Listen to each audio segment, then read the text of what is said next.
Hey everyone, let's start discussing about today's lead code contest 380.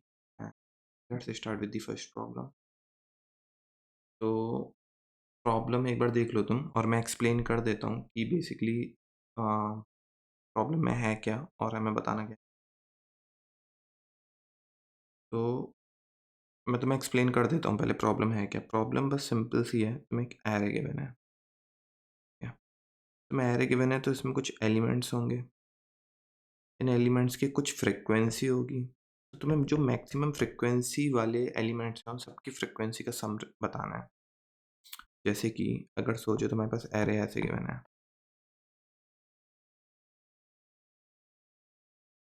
तो इसकी frequency क्या है 2, इसकी क्या है 3, इसकी क्या है 3, इसकी क्या है 2, इसकी क्या है 1। मैक्सिमम फ्रिक्वेंसी क्या है 3 और इन सब की फ्रिक्वेंसी का सम कितना हो गया 3 + 3 विच इज इक्वल टू 6। बस ये रिटर्न में सिंपली हम क्या कर सकते हैं, मैप लेंगे। मैप में अपन क्या करेंगे, हर एक की फ्रिक्वेंसी निकाल लेंगे। पहला पॉइंट जो दिमाग में रखना है। सेकंड पॉइंट क्या है, मैप में फ्रिक्वेंसी निकालने के बाद अपन क्या करेंगे, जो मैक्सिमम फ्रिक्वेंसी है वो निकाल लेंगे। मैक्सिमम फ्रिक्वेंसी निकालने के बाद हम तीसरा स्टेप क्या करेंगे, जो मैक्सिमम फ्रिक्वेंसी है और वो जितनी है उन सब का क्या कर देंगे अपन। हाँ, as simple as that। तो अब दिखा देता हूँ कि इसका कोड कैसे होगा। यहाँ पे हमने सिंपली क्या करी, फ्रिक्वेंसी स्टोर कर ली सबकी। और यहाँ पे हमने क्या किया, एक वेक्टर बेसिकली मैंने ले लिया जिसमें मैं स्टोर कर रहा हूँ हर एक फ्रिक्वेंसी। उसको मैं सॉर्ट कर दूंगा जिसमें मैक्सिमम निकाल पाऊंगा। राइट, मैंने मैक्सिमम, ये बिना सॉर्ट किए भी काम कर चल सकता है लेकिन जल्दबाजी में याद। और फिर इसके बाद हमारी जो मैक्सिमम फ्रिक्वेंसी होगी क्या होगी, वी डॉट बैक। और बस यहाँ पे मैं वही चीज़ निकाल रहा हूँ कि मैक्सिमम फ्रिक्वेंसी जितनी भी है वो तुम रिटर्न कर दो एंड का। अब हम आते हैं सेकंड प्रॉब्लम। ये थोड़ा सा कोड गंदा लिखा है लेकिन तुम्हें अप्रोच समझ आनी चाहिए, उससे तुम्हें आइडिया लग जाता। Find beautiful indices in the given array. ये वाली प्रॉब्लम अपन सेकंड और फोर्थ प्रॉब्लम जो है वो सेम है, बस कंस्ट्रेंट्स जो है वो डिफरेंट है। तो अपन लास्ट वाली प्रॉब्लम डिस्कस कर लेंगे और फिर उससे तुम्हें आइडिया लग जाएगा। तो मैं सेकंड फिलहाल के लिए स्किप कर रहा हूँ। Third problem, maximum number that sum of the prices is less than और equals to k, less than और इक्वल्स टू के। ये प्रॉब्लम मैं समझा देता हूँ एक बार है क्या। तो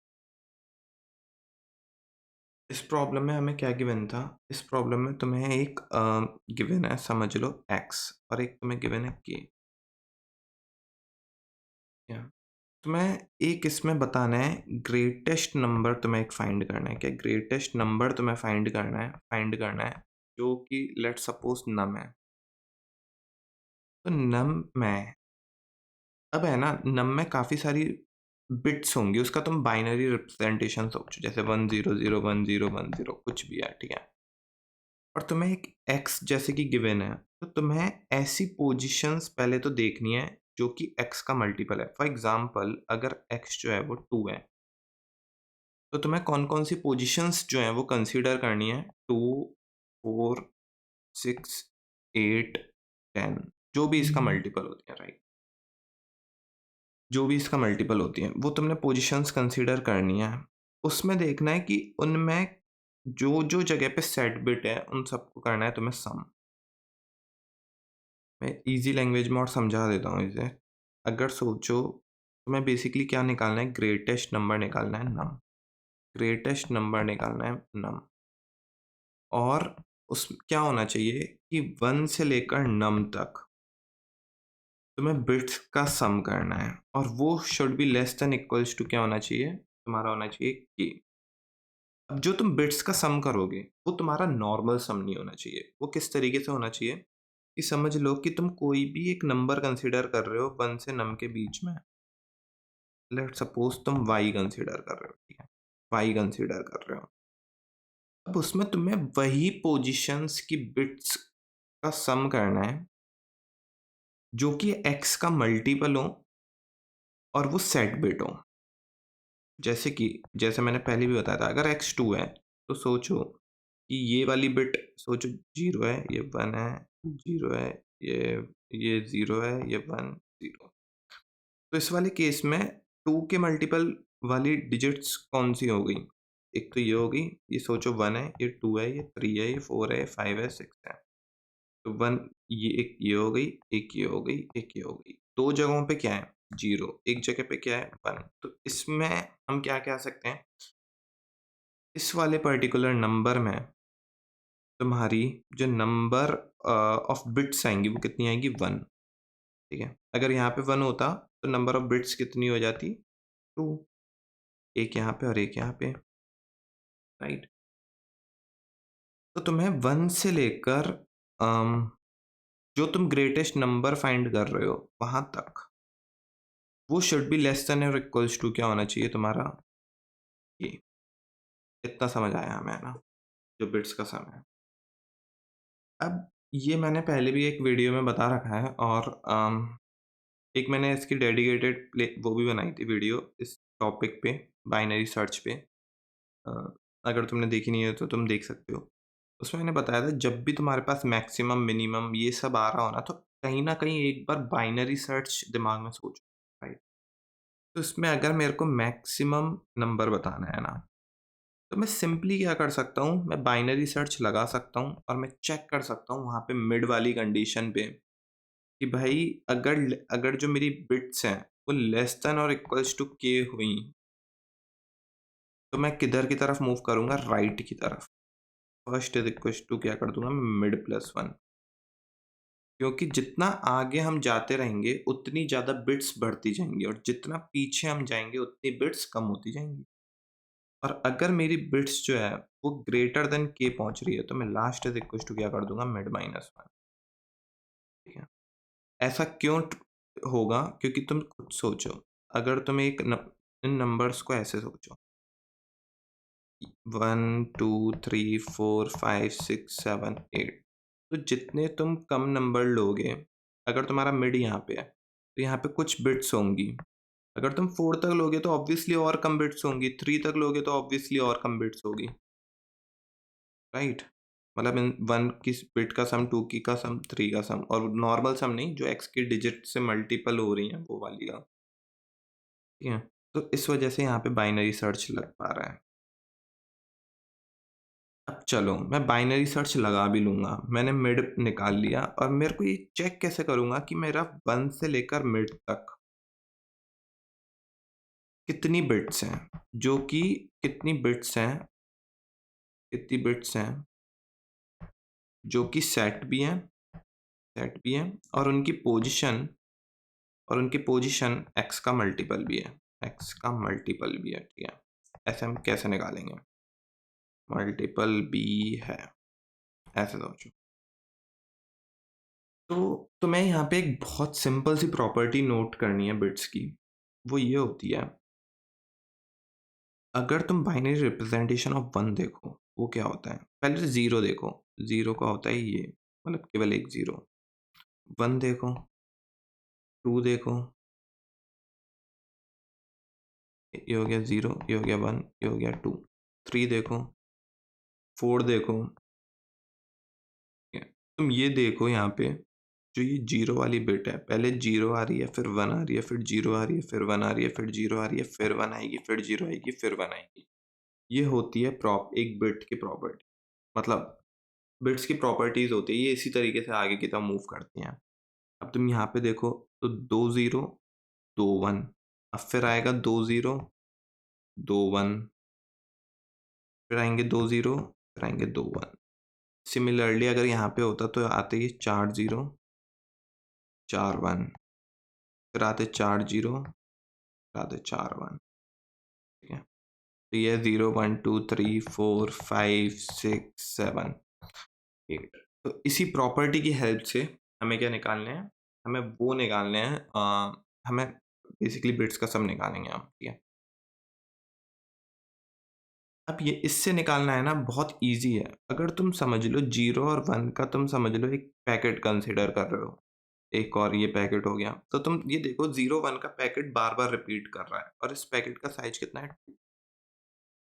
अब फिर ये 0 0 1 1 को कंसीडर कर लो, तो इस पैकेट का साइज़ कितना है? 4, और ये बार-बार रिपीट कर रहा है। इसके बाद क्या आता? 0 0 0 0 फिर 1 1 1 1। ये इस पैकेट का साइज कितना होता है 8 और ये बार-बार रिपीट कर रहा है। तो हम इसी प्रॉपर्टी की हेल्प से अब निकालेंगे सम क्या होगा। तो मेरे को कौन-सी पोज़ीशंस कंसीडर करनी है? मेरे को केवल अगर मैं for int i is equals to मेरे को सारी की सारी बिट्स पे आइटरेट करूँगा। समझो मैंने मिड निकाल लिया किसी भी मिड पे और int i is equals to 0 और मैं इसकी सारी बिट्स पे आइटरेट कर रहा हूँ। 1 ही 18 तक हमारा आंसर आ जाएगा कंस्ट्रेंट्स के हिसाब से, ठीक है? मैं सारी बिट पे आइटरेट कर रहा हूँ उसकी। तो मेरे को कौन-सी बिट कंसीडर करनी है केवल if i plus 1 modulo x double equals to 0 जो कि x का मल्टीपल हो और इसमें 1 बेस्ड लेनी है तभी मैंने यहाँ पे i प्लस 1 की। इतना हमें समझ आ गया, राइट? अब मेरे को ये चेक करना है कि 0 से मिड तक भाई क्या सम होगा जो मेरी ये आयत बिट सेट होगी उस मतलब आयत बिट पे क्या बेसिकली सम निकल के आएगा। ऐसे ही हम 0 से 60 सारी की सारी बिट्स का सम ले लेंगे जो कि x का मल्टीपल है, राइट? तो अब हमें ये निकालना है। अब हम आयत बिट को सिंपली मैंने जैसे बताया हम पैकेट की फॉर्म में कंसीडर करेंगे। जैसे कि सोचो अगर मैं फर्स्ट वाली बिट को कंसीडर कर रहा हूँ, उसमें 01 01 01 तो मैं देखूँगा फर्स्ट वाली में कितने का पैकेट होता है 2 का। तो मतलब फर्स्ट वाली में अगर i इज़ इक्वल्स टू 0 है तो मतलब हम कौन सी बिट कंसीडर कर रहे हैं फर्स्ट। फर्स्ट में क्या होगा i प्लस 1 तो 2 की पावर i प्लस 1 का ये पैकेट होगा। तो हमें बेसिकली पहले तो ये देखना है कि कितने पैकेट आ रहे हैं 0 से मिड तक। तो ये बहुत सिंपल है, मिड बाय 2 की पावर i प्लस 1 पैकेट आ रहे होंगे और इसमें से आधे क्या होंगे तुम्हारे, आधे जो होंगे वो तुम्हारे 1 होंगे, राइट? तो तुम्हारे आधे क्या होंगे मतलब हर एक पैकेट में आधे 0 है आधे 1 है, राइट? 2 की पावर i से तुम मल्टीप्लाई कर दो वो तुम्हारे ये होंगे। तुम्हारे नंबर ऑफ अगर मैं बात करूँ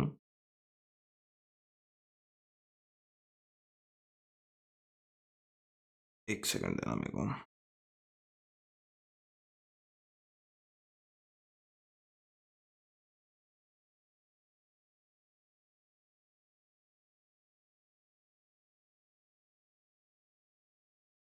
चार्ज नहीं है क्या यार ये?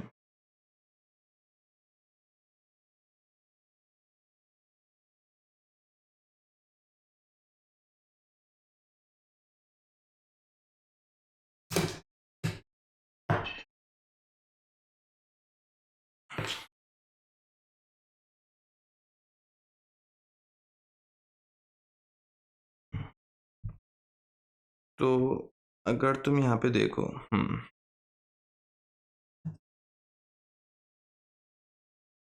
एक सेकंड, तुम यहाँ पे अगर देखो तो जो मैंने तुम्हें बताया कि 2 की पावर जो तुम्हारा पैकेट होगा वो तुम्हारे निकलेंगे टोटल मिड बाय 2 की पावर i प्लस 1 मल्टीप्लाई 2 की पावर i कर दो। सॉरी सॉरी मैंने गलत बोल दिया यहाँ पे। जो तुम्हारे टोटल पैकेट्स होंगे वो होंगे मिड बाय 2 की पावर i प्लस 1, ठीक है? ये क्या है तुम्हारे टोटल नंबर ऑफ पैकेट्स। इतना समझ आया?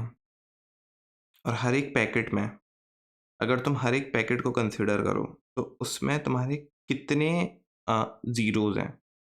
तो पैकेट्स इनटू और कितने वंस हैं वो अगर तुम्हें पता लग जाए तो तुम्हारा आंसर निकल जाएगा। तो तुम्हें निकालना है इसमें टोटल हर एक पैकेट में कितने वंस हैं तो मल्टीप्लाई करना है एक पैकेट में कितने वन। तो खुद सोचो तुम्हारा पहले 2 साइज का पैकेट था तो उसमें कितने होंगे? तो उसमें कितने होंगे 1 वन जो होंगे। अगर तुम्हारा 4 साइज का पैकेट था तो उसमें होंगे 2 वन। तुम्हारा 8 का था तो उसमें होंगे 4 वन। 2 की पावर सिंपली क्या करना है तुम्हें i से मल्टीप्लाई करना है, ठीक है?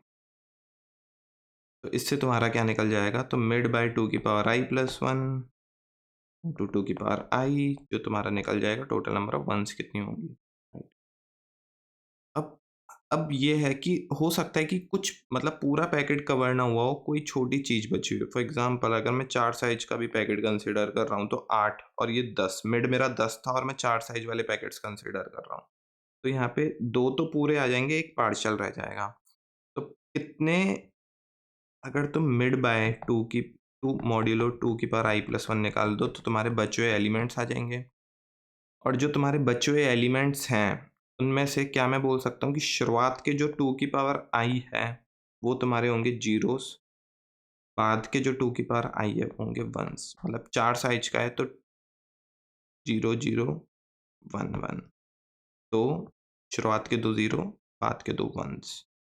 तो बस तुम्हें क्या करना है कि जितने ये आए, अगर ये लेस देन इक्वल्स टू 2 की पावर आई है तो क्या मैं कह सकता हूँ इसका कंट्रीब्यूशन होगा 0। अगर वो ग्रेटर देन इक्वल्स टू 2 की पावर आई है तो ये वाला वैल्यू निकाल के माइनस कर दो 2 की पावर आई, तो तुम्हें निकल जाएंगे टोटल नंबर ऑफ वंस कितने होंगे। फॉर एग्जांपल यहाँ पे अगर 4 आ रहा होता तो 2 आ जाते हैं। क्यों? 4 माइनस, मेरे को कितना निकालना है? पहली बात तो 4 आता नहीं बेसिकली। क्यों? क्योंकि वो पूरा पैकेट कंसीडर होता। 3 आता लेट सपोज, तो 3 माइनस हम करते 2, 2 की पावर 1 जो कि आ जाता 1। अगर ये लेस देन इक्वल्स टू 2 होता तो हम डायरेक्ट क्या लेते इसका 0, राइट। तो बस ये पॉइंट था कंसीडर करने वाला। अब मैं इसका कोड दिखा देता हूँ एक बार तुम्हें कि कोड कैसे वर्क कर रहा है इसका। तो सिंपली यहाँ पे मैंने, जैसे मैंने अभी बताया कि मैं बाइनरी सर्च लगा रहा हूँ, राइट। यहाँ पे मैंने मिड निकाल लिया। अब मिड के बाद मैं क्या करूँगा, मेरे को total number of bits count करनी है, ठीक है। तो वो मैंने यहाँ पे पहले तो वो वाली बिट्स देख ली जो कि मल्टीपल है केवल एक्स का। और जैसे मैंने ये निकाला कि मतलब ये मैंने टोटल ये बेसिकली मैंने यहाँ पे निकाला कि पैकेट का साइज कितना है।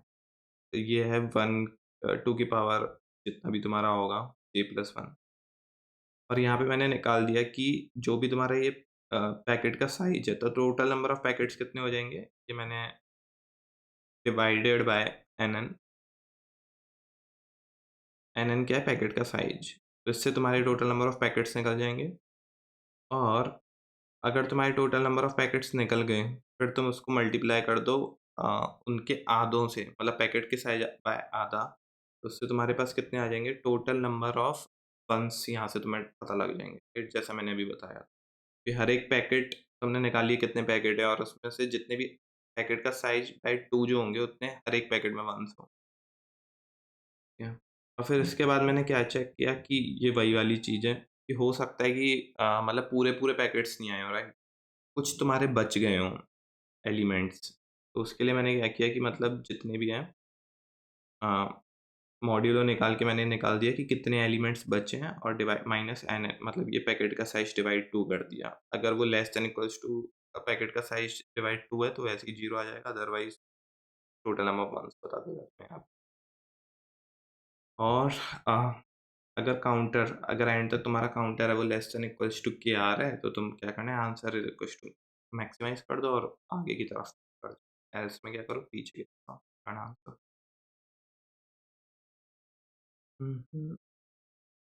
आई होप समझ आया होगा ये। अब ये वाला क्वेश्चन है, find beautiful indices in the given array, ठीक है। तो ये तो प्रॉब्लम जो है ये काफ़ी ज़्यादा मतलब स्टैंडर्ड कॉन्सेप्ट पे बेस्ड थी। बहुत ज़्यादा स्टैंडर्ड एक कॉन्सेप्ट होता है जिसे हम बोलते हैं स्ट्रिंग मैचिंग एल्गो। और मैंने स्पेसिफिकली जी एल्गो से किया था ये। तो मैं बताता हूँ कि है क्या ये वाली चीज़। पहले तो अगर तुमने जी एल्गो नहीं पढ़ी तो पहले तो जी एल्गो देख लो एक बार। मैं बता देता हूँ एक बार जी एल्गो करती क्या है। अगर सोचो तुम्हारे पास एक सोचो कि स्ट्रिंग है, ठीक है। और तुम्हें ये निकालना है कि मैक्सिमम कॉमन प्रीफिक्स, प्रीफिक्स अगर तुम्हें निकालना है तो वो तुम्हारा जी एल्गो से निकल आता है। और वो हर एक, अगर सोचो कि तुम्हारे पास एक ऐसे एक A1, एक A2, A3, A4, A5, A6 ऐसे तुम्हें एक स्ट्रिंग गिवन है। तुम्हें मैक्सिमम कॉमन प्रीफिक्स बताना है। जैसे A3 जो है, अगर A3 A4 A1 A2 से मैच कर रहे हैं तो 2 होगा, A3 A4 A5 अगर तुम्हारे A1 A2 A3 से होंगे, तुम्हारा क्या होगा? 3 होगा। किस वाले इंडेक्स इंडेक्स का? 3 वाले इंडेक्स का। एक बार और मैं ढंग से एक्सप्लेन करता हूँ। एग्ज़ाम्पल ही ले लेते हैं अपन ABCD। AB C ABCA। अब तुम्हें हर एक इंडेक्स के लिए बताना है अगर मैक्सिमम कॉमन प्रीफिक्स कितना है। तो ए अगर सोचो इस वाले इंडेक्स के लिए, तो मैं यहाँ से जितना भी आगे बढ़ते जाऊँ तो ये प्रीफिक्स से मैच ही करता जाएगा। तो 1 2 3 4 5 6 7, तो इसका आंसर क्या होगा? इस वाले इंडेक्स का आंसर होगा 7। क्यों? जो फर्स्ट वाला इंडेक्स होता है ना बेसिकली वो पूरा ही मैच करेगा प्रीफिक्स से, राइट? मतलब बहुत ऑब्वियस सी चीज़ है। तो उसका आंसर लेंथ होता है। बी वाला देखूँ मैं, तो वो क्या प्रीफिक्स से मैच कर रहा है? बिल्कुल भी नहीं, तो 0। सी वाला देखूँ तो 0। अब मैं देखूँ ए वाला, अगर मैं ए वाला देखता हूँ तो ए वाला मैच कर गया। फिर मैं देखता हूँ बी वाला भी मैच कर गया। फिर मैं देखता हूँ सी वाला, तो सी वाला भी मैच कर गया। फिर मैं देखता हूँ ए भी मैच कर गया। तो ए से अगर मैं गया तो ए बी सी ए ये पूरा मैच कर गया। तो इस इंडेक्स के लिए कितना आंसर होगा मेरा? मेरा होगा 4।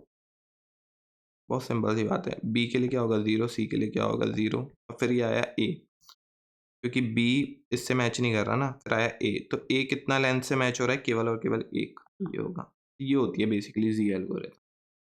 ठीक है।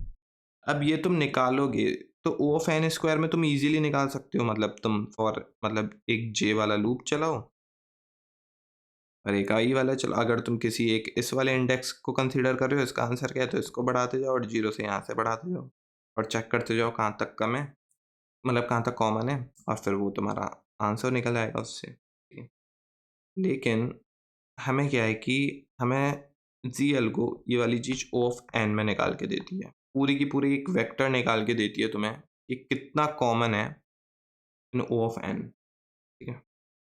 अब ये कैसे करती है, ये कैसे निकालती है नहीं निकालती है, वो तुम एक बार सीपी एल्गोरिथम खोल सकते हो, उस पे देख सकते हो। उन्होंने बहुत सही से एक्सप्लेन किया है। मैंने उसी का ही टेम्पलेट उठा रखा है। तो मैं एक्सप्लेन करता हूँ कि प्रॉब्लम में ये चीज़ कैसे यूटिलाइज़ हो रही थी। तो इसमें क्या था कि तुम्हें बेसिकली प्रॉब्लम क्या गिवन है? तुम्हें एक एक स्ट्रिंग गिवन है ए, एक गिवन है बी और एक गिवन है एस। ठीक है। और तुम्हें जो एस है, जो एस स्ट्रिंग है, समझ लो ऐसे है कुछ S3 S4 SN। तो यहाँ से तुम ए लेंथ की सब स्ट्रिंग कंसीडर करो, यहाँ से लेकर यहाँ तक, फिर सिमिलरली यहाँ से लेकर यहाँ तक, फिर सिमिलरली यहाँ से लेकर यहाँ तक, जितनी भी ए लेंथ की सब स्ट्रिंग है तुम सारी की सारी कंसीडर करो। अगर वो तुम्हारी मैच करती है ए के साथ, ठीक है, और तुम्हारी इसके आसपास के डिस्टेंस के अंदर कोई और इंडेक्स मिलता है तुम्हें जहां से स्टार्ट होने वाली सब स्ट्रिंग भी जो वो हो बी लेंथ की, वो किसके संग मैच कर रही हो? बी के साथ। तो तुम्हारा जो विद इन के डिस्टेंस, चाहे आगे चाहे पीछे, तो तुम्हें आंसर में क्या करना है? आंसर में एक वैल्यू प्लस करनी है। क्यों? क्योंकि तुम्हारे इस वाले आई इंडेक्स के लिए तुम्हारा आंसर एग्जिस्ट कर रहा है। और सिंपली बताता हूँ उसको, तुम्हें total number of good indexes find करने हैं। टोटल गुड इंडेक्सेस फाइंड करने हैं। और गुड इंडेक्स क्या होगा? गुड इंडेक्स वो होगा जो कि सोचो एस में एग्जिस्ट करता है। एस में एक ऐसा इंडेक्स जो कि एग्जिस्ट करता हो, साथ में अगर वो सोच लो इंडेक्स आई है, तो आई से i+1, i+2, i+a.size-1, तो ये वाली जो चीज़ है, ये वाली मैच होनी चाहिए किसके संग? ए स्ट्रिंग के साथ, जो ये सब स्ट्रिंग होगी। और इसके विद इन के डिस्टेंस में, मतलब i-j तक या फिर i+j तक, कोई एक ऐसा, मतलब i-k से i+k तक कोई एक ऐसा इंडेक्स एग्जिस्ट कर रहा हो। अगर सोच लो ये j है, तो i-k से i+k तक कोई एक ऐसा इंडेक्स एग्जिस्ट कर रहा है जिसमें कि j+1, j+2 से लेकर j+b.size-1 वो किसके बराबर हो? ये वाली सब स्ट्रिंग किसके बराबर हो? b के। तो तुम्हारा आंसर में तो तुम्हारा जो आई है वो क्या है, गुड इंडेक्स, और तुम्हें ये सारे के सारे total number of good index बताना। तो इसको निकालने का एक बहुत सिंपल सा तरीका है, तुम सारे के सारे पहले एक काम करो, इसका एक एग्जांपल उठा लूँ क्या मैं? सोचो ए बी सी डी, ये वाला उठाते हैं बहुत सिंपल, और तुम्हारा ए जो है वो है ए, बी जो है वो है ए, तो यहाँ पे ये वाली चीज़ जो कर रही है वो ए के संग मैच कर रही है, और इसके विद इन के डिस्टेंस क्या फर्स्ट इसी वाली पोजीशन पे भी ये बी के बराबर भी है, तो ये गुड इंडेक्स है। उसमें के की वैल्यू समझ लो 4 है, तो विद इन 0 डिस्टेंस ही मिल गया हमें, तो ये आ जाएगा 1। क्या ये बराबर है ए के? बिल्कुल नहीं है, यहाँ से स्टार्ट होने वाली ए के बराबर है, नहीं है, नहीं है, आंसर होगा केवल 1। ठीक है। अब एक और एग्जांपल ले लेते हैं, ए बी सी ए, और ए ले लेते हैं तुम्हारा बी सी, और तुम्हारा डी ले लेते हैं, बी ले लेते हैं, बी स्ट्रिंग जो होगी तुम्हारी ये एस है, ये ए है, ये बी है, तो ले लेते हैं अपन ए। तो क्या कि मैं कह सकता हूँ कि ये जो स्ट्रिंग मैच हो रही है वो कहाँ से हो रही है, इससे, तो सी ए ले लेते हैं, और ये वाली चीज़ भी मैच हो रही है ना, और के की वैल्यू अगर सोचो 0 हो, तो आंसर तुम्हारा एग्जिस्ट नहीं करेगा, क्यों? क्योंकि बी सी और सी ए के बीच में कितना डिफरेंस है, 1 का। इस वाले इंडेक्स और इस वाले इंडेक्स, अगर के 1 होता तो तुम्हारा आंसर आ जाता, के 2 होता तो भी आंसर आता, तो k should be greater than equals to 1 पे तुम्हारा ये वाला जो इंडेक्स होगा वो होगा गुड, और कोई नहीं होगा, और कोई मैच नहीं कर रहा बी सी के साथ, राइट? इतना पता लग गया हमें। तो अब हम वो वाले इंडेक्स कैसे, तो अगर हमें ये पता लग गया कि ये इंडेक्स जो है यहाँ से ये हम ए के बराबर वाली स्ट्रिंग बना पा रहे हैं, और कुछ इंडेक्स ऐसे हैं जिससे हम बी के बराबर वाली स्ट्रिंग पता लगा पा रहे हैं किसी तरीके से, तो हमारे लिए आंसर निकालना बहुत ईजी हो जाएगा। और वो हम निकाल कैसे सकते हैं? उसका बहुत सिंपल सा तरीका है जो कि मैंने अभी थोड़ी देर पहले बताया, जी एल को। तुम क्या करो, जो ए को मतलब तुम्हारी जो एक स्ट्रिंग है ए, उसको तुम डाल दो स्टार्टिंग में, और तुम जी एल को लगाओ ए प्लस एस पे, सिमिलरली बी प्लस एस पे। तो जितने तुम्हें सारे के सारे इंडेक्स मिल जाएंगे, अगर सोचो किसी भी पॉइंट पे तुम्हारा g of i greater than equals to a dot size आ रहा है, या मैं कह सकता हूँ कि वो वाली जो चीज़ है, मतलब तुमने इनिशियली ए लगा दी और फिर तुम एस लगा रहे हो, तो इस वाले इंडेक्स पे सोचो जी ऑफ आई जो तुम्हारा ये वाली है, जी की जो वैल्यू आएगी वो greater than equals to a dot size आ रहा है, तो इसका मतलब यहाँ से लेकर यहाँ तक क्या कर रहा है, कॉमन आ रहा है, मतलब ए सब स्ट्रिंग एग्जिस्ट करती होगी यहाँ से। तो हम कह सकते हैं कि ये वाला जो इंडेक्स है वो क्या है, गुड, मतलब गुड हो सकता है नहीं, यहाँ से बस सब स्ट्रिंग मैच हो रही है। ऐसे ही तुम सारे इंडेक्स वो निकाल लो जिसमें जी ऑफ आई जो, और वो किस पे लगाओ, बी प्लस एस पे, g of i greater than equals to क्या हो तुम्हारा, बी डॉट साइज, और फिर इससे क्लोजेस्ट चेक करो आई से, तो हम क्या वो कैसे चेक कर सकते हैं? सोचो मैंने सारे के सारे जितने भी इंडेक्स गुड थे वो एक वेक्टर में डाल दिए V1 में, और जो बी जहाँ से सब वो वाले पॉइंट्स जहाँ से हम आगे बढ़ते जाएं तो हम बी के बराबर आ रहे हो, वो डाल दिए मैंने V2 में। तो मैं हर एक इंडेक्स पे जाऊंगा इसके, और मैं चेक करूंगा इसके क्लोजेस्ट इंडेक्स कौन सा है V2 में, वो हम निकाल सकते हैं लोअर बाउंड से, लोअर बाउंड वो चेक किया, और वो चेक किया अगर लेस देन इक्वल्स टू के तो आंसर कर दो प्लस प्लस, क्यों? तुम्हारा ये वाला जो V1 का इंडेक्स जो अभी हम कंसीडर कर रहे हैं आई, वो गुड है, अदरवाइज मत करो। तो अब इसका मैं कोड दिखा देता हूँ, मतलब आई होप समझ आया होगा तुम्हें। तो सबसे पहले मैंने क्या किया, जैसे ये जी एल्गो का टेम्पलेट है, सी पी एल्गो से मैंने उठाया बस सिंपल जी फंक्शन, ये मैंने एक वेक्टर लिया V1, एक लिया मैंने V2। V1 में मैंने क्या इंसर्ट, मतलब V1 में मैंने किसका Z निकाला, A प्लस एस का, और उसका B प्लस एस का, ठीक है। उसके बाद मैंने जितने भी वो वाले सारे इंडेक्स चेक कर लिए जो गुड हैं, मतलब सब एरे आगे की तरफ मैच होगी A से पूरी, और उसको मैंने सोचो V11 में डाल दिया। सिमिलरली जहाँ पे B के लिए ट्रू हो रहा था उन सारे इंडेक्सेस के लिए, वो मैंने सेट में S में डाल दिया, माइनस बी डॉट साइज और माइनस ए डॉट साइज कि वो ए से बढ़ गए होंगे इंडेक्सेस जो अभी हम कंसीडर कर रहे हैं। और फिर मैंने क्या किया कि मैं सारे के सारे गुड जो जो ए से ज़्यादा मतलब ए के बराबर आ रहे थे इंडेक्सेस, जहाँ से ये स्ट्रिंग आ सकती थी हमारी, उन सब पे आइटरेट किया और मैंने उसका क्लोजेस्ट निकाला लोअर बाउंड से। आइटरेटर पे चेक करेंगे हम, आइटरेटर -1 फॉर एग्जांपल 3 है, तो 3 के सोचो जस्ट आगे और जस्ट पीछे ही तो चेक करेंगे। तो 3 के आगे 5 था और सोचो 2 था, तो 5 पे चेक करेंगे और 2 पे चेक करेंगे। Auto iterator equals to s dot lower bound, तो बस मैंने ये चीज़ चेक करी, अगर ये लेस देन इक्वल्स टू के है तो फ्लैग को कर दो 1, मतलब ये इंडेक्स गुड है। और फिर मैं क्या करता हूँ कि आइटरेटर को एक पीछे हटाता हूँ और मैंने चेक किया कि अगर ये वाली जो चीज़ है वो लेस देन इक्वल्स टू के है, दोनों इंडेक्सेस का डिफरेंस, तो फ्लैग को 1 करो, क्योंकि तुम्हें क्लोजेस्ट निकालना है, तो तुम क्लोजेस्ट सोच सकते हो कि लोअर बाउंड और लोअर बाउंड -1 पे ही एग्जिस्ट करता होगा, मतलब लोअर बाउंड वाले एड्रेस पे उससे जस्ट एक पीछे वाले एड्रेस। अगर फ्लैग आ जाता है, तो हम आंसर में सीधा पुश कर देंगे वो वाला जो इंडेक्स है हमारा। एंड में रिटर्न में ही वही करना है तुम्हें, टोटल जो भी इंडेक्सेस हैं, तो रिटर्न कर दो आंसर। आई होप तुम्हें सही लगी होगी वीडियो, और लाइक करना है, और मतलब ये एफर्ट्स लगते हैं इन वीडियोस बनाने में, तो शेयर भी कर सकते हो तुम अगर तुम्हें सही लगे तो। बाय।